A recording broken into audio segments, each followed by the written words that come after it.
Music ఏదైతే play అయిందో అది ఏ సినిమాలో మీరు సెర్చ్ చేయకుండా తెలిస్తే కామెంట్ చేయండి. జనరల్గా చాలామందికి చాలా ప్యాషన్ అనేది ఉంటుంది. వాళ్ళు చేసే వర్క్ వేరు, బట్ వాళ్ళకు ఉన్న గోల్ వేరు అనమాట. సో నాకు అలాగే నేను టీకేఎఫ్లో వర్క్ చేస్తున్నా కానీ నాకున్న గోల్ సినిమా.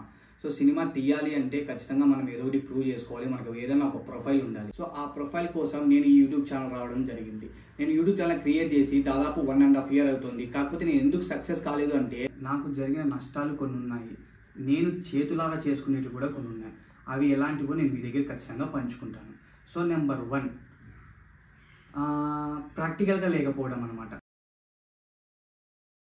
నేను జనరల్గా 1.5 year బ్యాక్ ఒక కేఫ్లో వర్క్ చేసేవాడిని. సో దాని తర్వాత ఒక 2 monthsకి మళ్ళీ నేను కొత్తగా కేఫ్ పెట్టుకున్నాను. మా ఇంట్లో వాళ్ళు కేఫ్ పెట్టించారనమాట.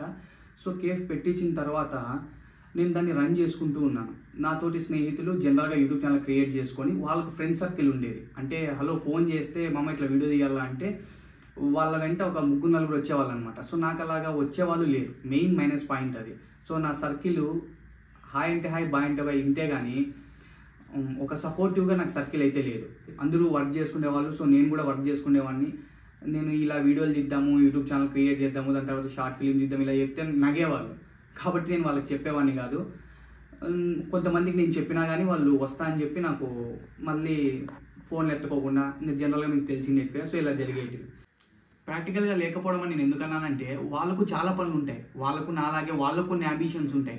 కాకపోతే వాళ్ళు చేసిన తప్పేంటంటే నీకు కొంచెం టైం ఉంటుంది కదన్నా, ఆ టైంలో మేము ఫ్రీ అవుతాము, లేకుంటే మా యొక్క టైంలో నువ్వు ఫ్రీ అయితే మనం కలిసి వీడియోస్ చేద్దామని వాళ్ళు చాలా గట్టిగా చెప్పడం, నేను దాన్ని 200% నమ్మడము. సో దానికోసం నేను రన్ చేసే కేఫ్ దాన్ని 1 lakh అమ్ముకొని ఆ 1 lakhలో నేను కొన్ని కాస్ట్యూమ్స్ తీసుకున్నాను వీడియోస్ చేయడానికి అని చెప్పి.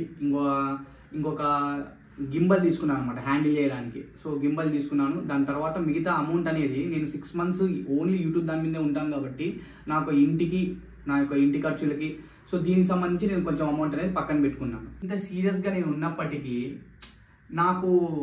నేను ప్రాక్టికల్గా ఆలోచించింటే మన కోసం ఎవరు రారు, మనం మనీ పే చేస్తేనే వస్తారు, లేదంటే మనకు ఒక ఫేమ్ ఉంటేనే వస్తారని నేను ఆలోచించింటే అంత తొందరగా నేను యూట్యూబ్ ఛానల్ క్రియేట్ చేసేవాడిని కాదనమాట. నేను కొంచెం ప్లాన్గా యూట్యూబ్ ఛానల్ క్రియేట్ చేసేవాడిని. కాబట్టి మీరు కూడా ఏదైనా ఒక బిజినెస్లో మిమ్మల్ని మీరు ట్రస్ట్ చేయండి, కానీ పక్కన వాళ్ళు చెప్పిన మాటల్ని లేదంటే ఎవరో వచ్చి మనకు హెల్ప్ చేస్తారనే దాన్ని మాత్రం దయచేసి నమ్మకండి. ఇక నా 2వ పాయింట్ మాట్లాడే ముందు దయచేసి మీరు ఈ వీడియోని సబ్స్క్రైబ్ చేయండి, షేర్ చేయండి, నాకు కొంచెం సపోర్ట్గా ఉండండి.